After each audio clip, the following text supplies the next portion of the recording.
Hi guys, welcome back to another AvP The Hunt Begins gameplay tutorial. In my last video I went through some of the basic principles of the game and how it plays, what it feels like, very simple, how actions work, and basically how they interact with the environment, how models interact with the environment and each other and other factions. In this game we're going to dive a little bit in more depth into actions specifically and how models use specific actions throughout the course of the game. For this demo, I'm going to go through the game's universal actions. So these are basic actions that take a single action point, as well as the extended action run, which takes up 2 action points.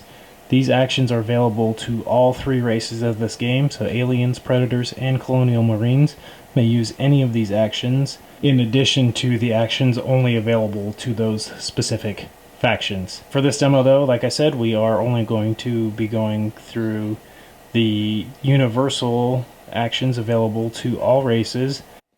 Okay, so for this demo's purposes, we're going to be using this Colonial Marine here as our star of the show. He's going to demonstrate these actions for us.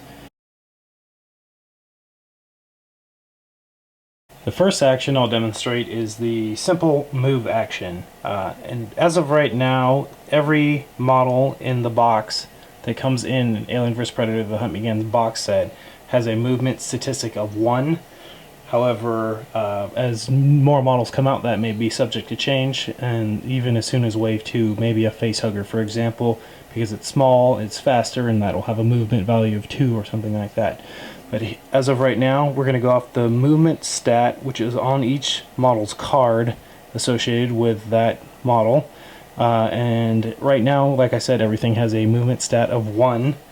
So to do that, you spend 1 action point, and everybody who uses a move action can move up to 1 tile. There's no grid or movement measurements in inches or anything like that. It's simple 1 tile, 1 tile, 1 tile per movement point. You're only allowed to do each action once in a game turn per that model, so you're not allowed to spend 2 action points to do 2 moves, for example. While showing you guys how these actions work, we're going to ignore the initiative turn order or anything like that. These aliens are just going to be static. This is not, again, representative of an actual gameplay. I'm just showing off the basic actions and how they work. So the first movement-based action was the move that we just saw, where the model was able to move 1 space. Not overly exciting, but it's going to be a very important action. The next one that you can do, which costs you 2 action points, is a run action, and that'll allow a model to move its movement value plus 1. So again, everything right now has a movement value of 1, so adding plus 1 to that is going to bring it to a 2. So if this Marine were now to execute a movement action, or a run action, he's going to move 2 spaces. So he's going to go 1, 2, and that's a run. The next action on the list is an interact action. For a Marine or a Predator, this is going to be used primarily to open up doors or to activate objectives. If you have a token, an objective token, you can activate it. You can drop it off in a specific space.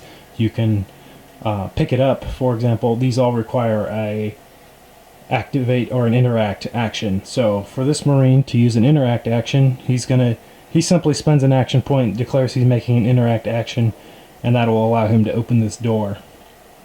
Aliens, as you guys saw in my last video, you do doors a little bit differently.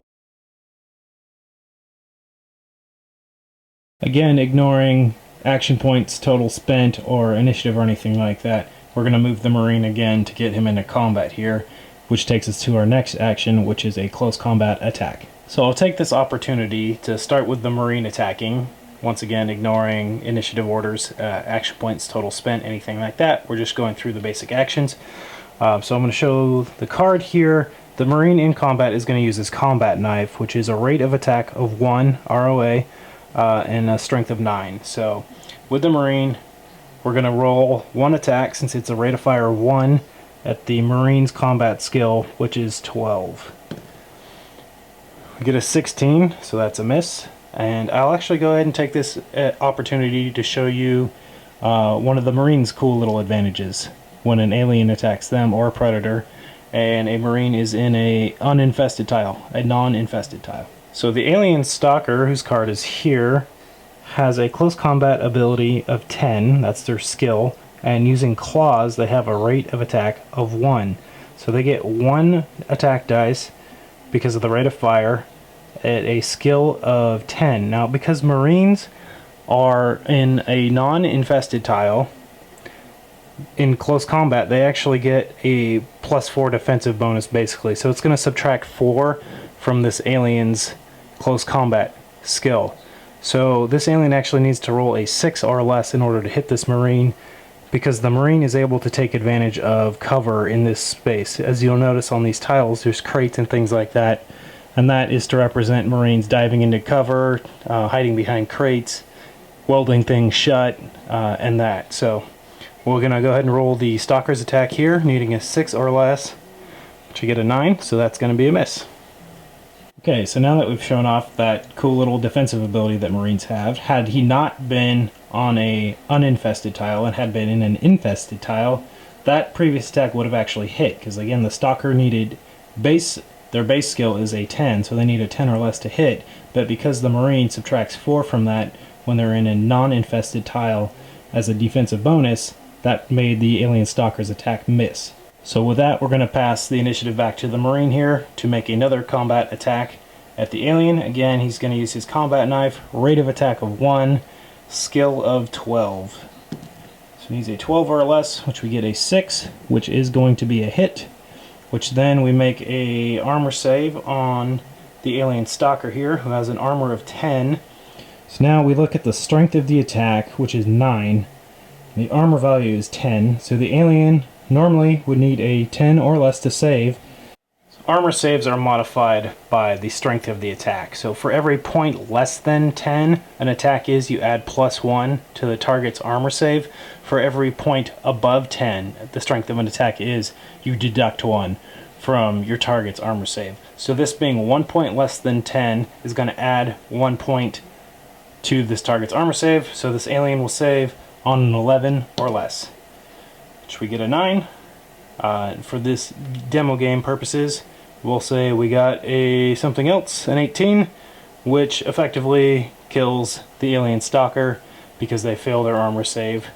And then aliens, again, we'll show off one of their cool abilities here, which is the Acid Blood. We'll see if Acid Blood actually takes effect, which is on a D20 roll of 1 to 5. I get a 14, so we have no Acid Blood effect here. Okay, with combat concluded, we'll move on to the next action you can take, which we'll have the Marine turn to face here. And he's going to make a ranged attack. Now the way ranged attack works is with most weapons, any kind of ballistic weapon, unless it specifies otherwise. Right now the exceptions to that are shotguns have a specific ability, the flamethrower has a specific ability, and the Smart Disc, the Predator Smart Disc, has a specific ability which make them work a little bit differently. But for now, we're going to show you how all the basic ballistic weapons work. You take the model here, they need a line of sight. Line of sight is unlimited range in a straight line. So had we had 20 more tiles this way and these two aliens were at the end of those 20 tile corridors, as long as there's no doors or anything blocking line of sight, this Marine would be able to shoot them. So range is unlimited for your general ballistic weapons. Exceptions to that, which I just mentioned, which again are the shotgun, flamethrower, and Predator Smart Disc, using their special abilities. So range is unlimited. We have line of sight because we have an unobstructed line. Shooting through models that are engaged in combat will have a small modifier to it, but it does not obstruct line of sight. So the way the weapon will actually work is, again, very similar to the combat we did. We look at the rate of fire, which for a pulse rifle is 1, so we're going to roll 1 attack dice. And we have a ranged skill of 14. So we're going to shoot the aliens here. We have a ranged skill of 14, rate of fire 1, so we get 1 dice needing a 14 or less. In this case it's a 16, which misses. And again, for demo purposes, we'll say we got the 14, which is exactly what we needed, which scores a hit. So very similar to combat now. How we just did the combat. Range combat with a wound works very similarly. So this time we have a strength of 12, and this, instead of a Stalker, is an alien infant who has a little bit better armor save. They are a 13 base armor save, but the pulse rifle is also a little bit stronger than our combat knife was before. So this is strength of 12, which is going to be a -2 armor save to the infant's base 13, so that's going to drop it from a 13 to an 11. So we'll save with the infant on an 11 or less, which we get an 8, which would be a save, but again, for demo purposes, we'll say we got this 16 here, which would effectively kill the alien. And we roll for acid blood, which is 10. No acid blood. Okay, for demo purposes, I'm going to show you how a rate of fire weapon of greater than 1 works against a similar tile. So we're going to replace that Marine with a smart gun. So we'll go ahead and switch this card out here too. And we'll resurrect our alien infant from the dead here. So we have 2 alien infants against the smart gunner. Okay, so very similar to before, we're going to make our range skill attack using the Marine. The smart gun has a rate of fire of 3, which is quite a bit more rapid fire of a weapon versus the pulse rifle that we just showed in the previous example. So rather than one attack dice, the smart gunner is going to get to roll 3 dice. Now, as the rules are stated right now, you're actually going to roll these attacks 1 at a time. So you would first nominate a target. I'm going to shoot this alien, roll to hit, 14 or less, range skill 14 is a hit. So then we would make the alien save from there, which in this case is a strength 14 attack, so -4 to the armor of the infant, which is 13, so it would be a 9 or less. Roll to see if the infant would save. 9 or less, 2 would be a save. So with that save made, we would move on to the next attack of this rate of fire. So you would continue going. I personally don't see any reason why you cannot do all of your attacks at one time and then nominate the targets as you go. It's set up in close combat. The way the wording in the rulebook is that you can do fast dice rolling and you can do all your attacks at once. I think it makes the exact same sense to do it with range combat. For example, if I nominate it takes 2 of my first attacks to kill this alien. Then with the third attack, I would then be shooting this next one here, where if I do a fast dice roll, see how many hits I get. In this case, I get 3 hits, because I'm, again, going for a 14 or less to hit here. And then however many saves the aliens fail, which again, actually in this case, they fail all 3. So it would kill both those aliens either way. So to elaborate on what I was just saying there, had I rolled those dice 1 at a time instead of all 3 at a time, the end results would have been the same, because that first one would have been a hit, the alien would have failed its save, so that alien would have died. The next dice would have been a hit, the alien also failed that save, so that alien would have died as well. And then this third shot would have missed because there are no more valid targets within that tile. So that's going to conclude our basic shooting actions, and that was a rate of fire 3 smart gunner who was allowed to make 3 ranged attacks in 1 action. Okay, so with the basic shooting actions taken care of, I'm going to show you a few examples of what happens with different modifiers that can be thrown into a ranged attack. So in this example, we're going to again fire with the smart gunner here, but now we're going to fire into an engaged tile. So this Marine and alien are fighting in this tile. This guy's going to try to help his buddy out by sniping this alien infant out of combat. So when this happens, it's actually pretty difficult to do. It's a -10 penalty for shooting into a combat, and that is representative of this Marine concentrated very hardly to only hit this model and not hit his buddy. Had it been a Predator and an alien here, basically what it represents then is the Marine focusing very hard on hitting whatever he perceives to be the more difficult target. There's not a kind of a pray and spray mechanic where you can hit either with equal abandon. The rules as stated are just simply if you're trying to hit an enemy model that is engaged in combat, there's going to be a -10 penalty. Okay, so to pull off this shot, we're going to look at the Marine's range skill, which again is 14, and the smart gun has a rate of fire of 3. So we're going to put all 3 shots into this alien infant, because the alien infant is engaged in combat, it's -10 to this Marine's range skill test. So rather than needing 14 or lesses, I now need 4 or less, in which case all 3 of these would miss. Had a hit been scored, damage would have been resolved just as per a normal shooting attack. So in our next situation here, we're going to show you what shooting through an engaged tile is at your target. So we're going to have the Marine here shooting through this engaged tile to hit this alien stalker.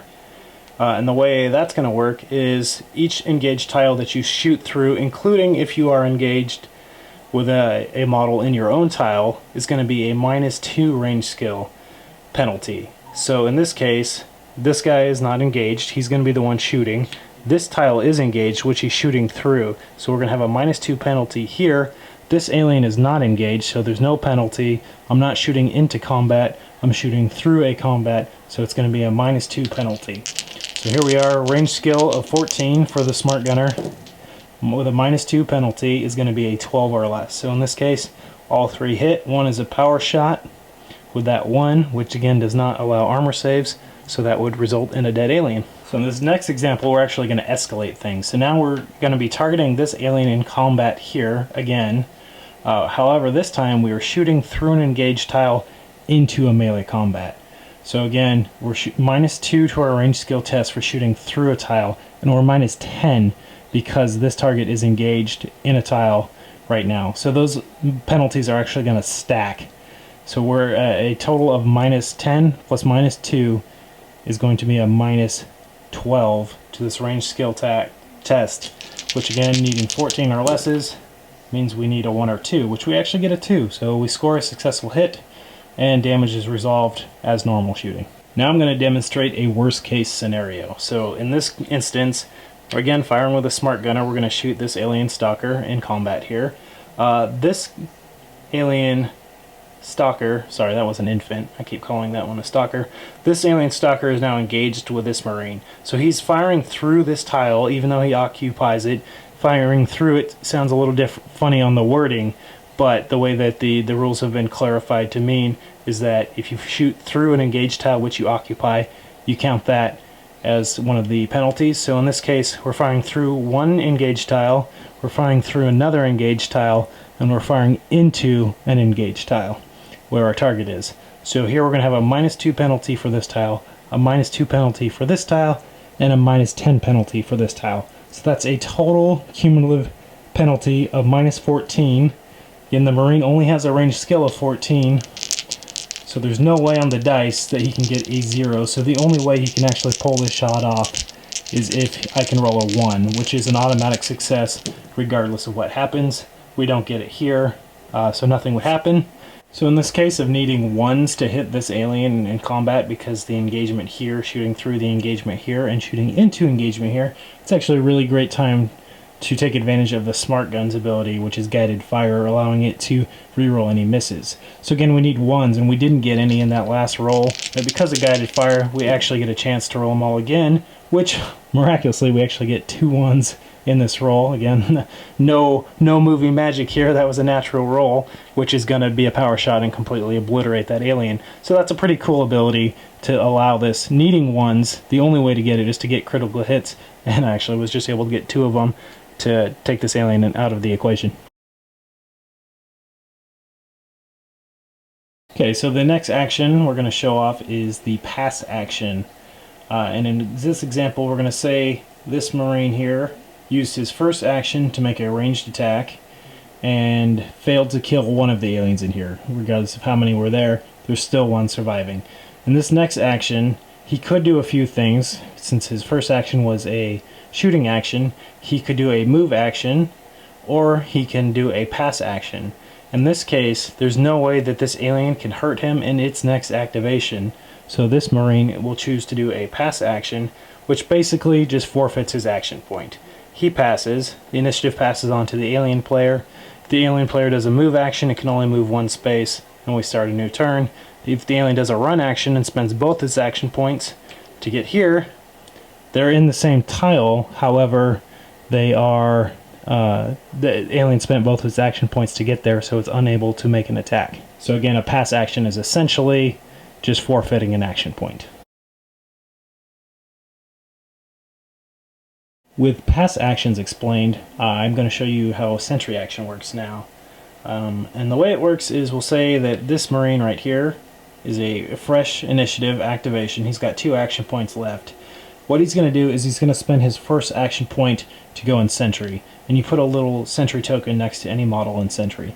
What that does is it basically ends his activation, but it's going to allow him to bank an action point which he can spend out of turn sequence. So he counts as being activated. So we actually put a activated token next to him as well. But the Sentry action token that he has here is going to allow him to bank a movement action, a shooting action, or a combat action. It has to be one of those 3, and it has to be used according to the rulebook. There's no pass action option if you don't end up using it. So having used the Sentry action here, we're going to pass the initiative over to the alien player. Okay, so with the initiative passed to the alien here, we're going to say the alien makes a run move. And I'll actually, in this instance, I'll show you how air vents work. If you make a single move action, small model, so anything on a 30mm base or less, can move through air vents. So they count as a tile as far as a point of movement, but you cannot end on them unless you're a tiny model, which the only thing in the rules right now that is a tiny model is a face hugger. So you can't simply make a move action and end your turn there, because again, a move action only allows you to move 1 space, and you can only make a single move action per turn. So in order to successfully pass through this air vent, this alien model, the infant up here, is going to have to make a run action. So they can go 1, 2. Again, that's because you're not allowed to end on there. You can pass through it, but it's not counted as a legal tile to end your move on. So with that, out of turn sequence now, this alien has come into this Marine's line of sight, and that allows him to trigger his Sentry action. So what a Sentry action allows this Marine to do is, in the enemy player's activation phase, it allows him to make his 1 out of turn action. So he has those 3 options available, which I said before, which again are a move, a shoot, or a combat action. So we're going to cash in his Sentry action, and so what he could potentially do is move a space away. Knowing that there's a alien coming after him, he can simply move a space away. If the alien runs in its next turn again, it would move 2 spaces, and that would give him the advantage and be able to shoot it. So that's his first option, is to move. His second option is combat, which nothing has moved into his tile, so he's not allowed to make a combat action. So the most logical action for him to take here is to spend his Sentry action to make a shooting attack. And this is a full shooting action. So again, we're going to look at the Marine with Smart Gun and the Alien Infant Warrior. And at this point in time, we'll get to show off a cool defensive bonus that aliens have on infested tiles. So the Marine is not shooting through an engaged tile, he's not shooting into combat or anything like that. So we have the Marine's range skill of 14, rate of fire 3, so we have 3 attack dice coming at this alien. And the alien, actually, because it's in an infested tile against a shooting attack, is a -4 RS. So -4 range skill for this Marine to hit this alien while it's in an infested tile. And that again is representing all the silicone alien camouflage and how they're able to blend in with their surroundings, like the movies, how they basically disappear when there's anything black, dark, pipes, anything like that, steam. The aliens just kind of disappear into their surroundings. So that's represented in this rule with a -4 penalty to any target shooting them. So in this case, the range skill is 14. The -4 penalty is going to make us hitting on 10s or lesses. So in this case, we'd get 2 hits out of the 3, and we would resolve damage as normal. Had the alien decided not to make a run move through this vent and come into line of sight of this guy, triggering his Sentry action, for example, we'll say the alien ran here, didn't want to get too close, didn't want to get into line of sight there, so he lurked there and makes a pass activation. This Marine still has to spend this Sentry token. So again, his 3 options are shoot, combat, or movement, and you're not allowed to make the same action twice. If, for example, a strategy card has given you an extra action point. You already did one of those 3, you're not allowed to do it again. So in this case, he can't shoot anything, he can't engage anything in close combat, so the only option for him to do to spend the Sentry is to do a move action. And now, this is not being triggered because this alien has moved into line of sight or anything. That's because both models on the board are activated. We'll actually go ahead and mark this guy with an activated token. All models on the board are activated. Before the next game turn begins, you have to spend all unspent Sentry actions. So we're going to spend this guy's Sentry action.